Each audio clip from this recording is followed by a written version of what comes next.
going to be Jalen McMillan. This is a guy that had a really strong stretch to the end of the year last year. When taking a look at his ADP, right, he's moved. He was 809 at the start of the month and is now almost a full round drop, right? He's sitting at the 906 right now, 23 years old. And this was a guy that really started to pick up steam, out of Washington, was a rookie last year. And he's sitting behind two older veterans who have had issues staying healthy. We saw it last year. That's a big reason why McMillan was thrusted into this role. But Chris Godwin is back, right? So I think that probably affected a little bit of his ADP startup value here. But Anthony, thoughts on Jalen McMillan and where he's being currently drafted at the moment? Yeah, McMillan was one of my favorite receivers coming out. I did like the landing spot. But the issue is they have Evans and Godwin in front of him. Now, McMillan did have his chance. If you remember the trajectory on McMillan early, when both Evans and Godwin were sidelined, McMillan didn't fare very well. He kind of struggled until Mike Evans came back, and then he was like number 2, and we saw McMillan put up some big-time numbers down the stretch. I don't know if he's ready to be a 1. I don't know if he'll ever be a 1, but when you have Evans and Godwin both have some injury history, like you said, and at some point, Mike Evans is going to take a step back and retire. This should be Jalen McMillan's wide receiver from a dynasty point of view. Yeah, you'll get probably a couple of games of usage out of him just because at some point, I do think one or both of the veterans will miss time. But you have to look ahead here. I think this is a good buy low window on Jalen McMillan because eventually he's going to be a starter in 2 wide sets on this offense.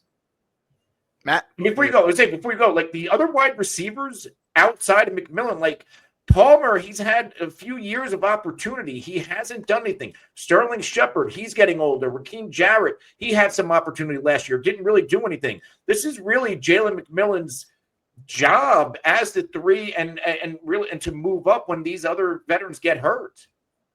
Yeah, I would think, and I'll let you go, Matt. I would think if they draft another wide receiver in the first 2 days, I think that would tell us all we need to know about their thoughts on McMillan, right? After a year of having him in the room.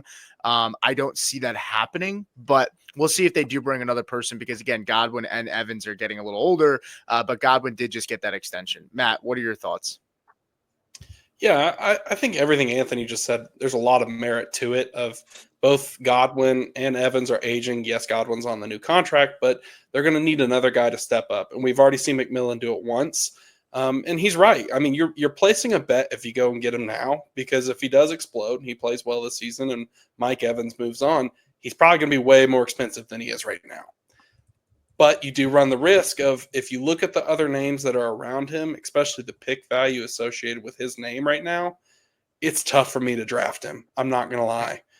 I'm not sure that I would take McMillan over Reed or over Josh Downs or over even Keon. And I don't even really like Keon, to be honest. So it's tough for me to really pull the name on Jalen McMillan right now, unless you can find someone that is down on him. So if you can capitalize off somebody seeing Evans being back, Godwin re-signing, then I would absolutely do it. Like Anthony said, you go get him now, and then you can have him for later.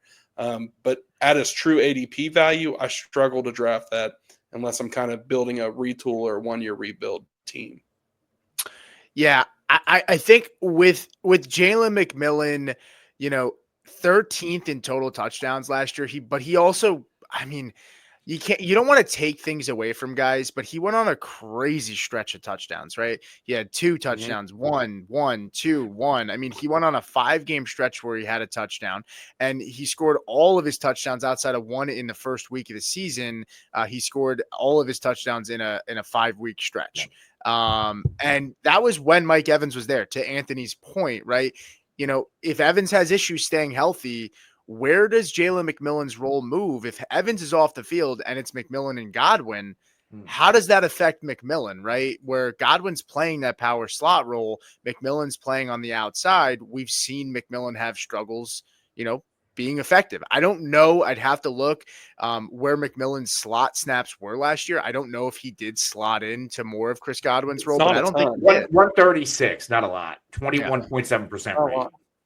Yeah. So, yeah, I mean, I kind of agree with Anthony in that, Mike Evans really pulled a lot of attention. And I like Jalen McMillan. I do. And it's not necessarily, I think he is a good dynasty asset to have. But I think to Matt's point, you have guys going around him. Like, I'd honestly rather take a chance on Ricky Pearsall, who had a really what round good is he going last year.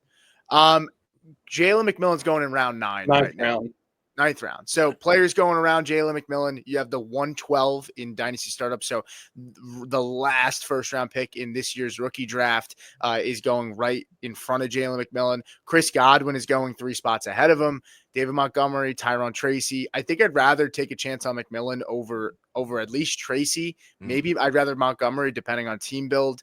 But yeah, I mean, and then ironically, Mike Evans is right there with them as well. They're all kind of clustered together at this moment. I kind of feel like I would have to have my starting receivers locked and loaded. Yeah. And then at that point, in 9th round, look with the board. Hey, there's some running backs I like in the 10th round. I can take this gamble on McMillan for depth and maybe for the future, and then go grab a running back I like in round 10.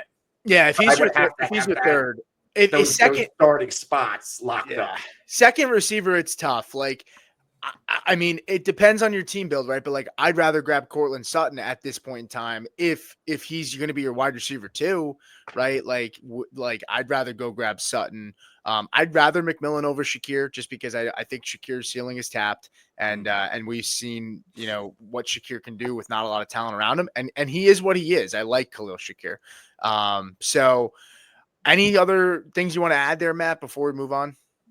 Yeah, you mentioned the 2 picks where he's just sandwiched between the 112 and the 201. I don't know how you wouldn't take those over him. If I'm stuck between those and you told me I could get, a Matthew Golden or, maybe a Loveland and a tight end premium, like, I don't know. I would much rather have those picks than Jalen McMillan because I don't think he'll return to that value. You're basically betting on his best case scenario with where his ADP is. Yeah, I mean, for perspective, in terms of when you look at trades here, McMillan's been involved in, you have a 2025 second, a 2027 third with McMillan. So just McMillan for straight up for those picks. I don't know how high those seconds are, and that third is, but it's also a third in 2027. And then you have McMillan for a 2025 second and a 2025 fifth, right? Those are the only picks in here that are straight up trades. And then you have McMillan for a 2027 first. So if we're talking a 2027 first and I can get the 112 first instead of McMillan, I think it's a pretty easy sell to me.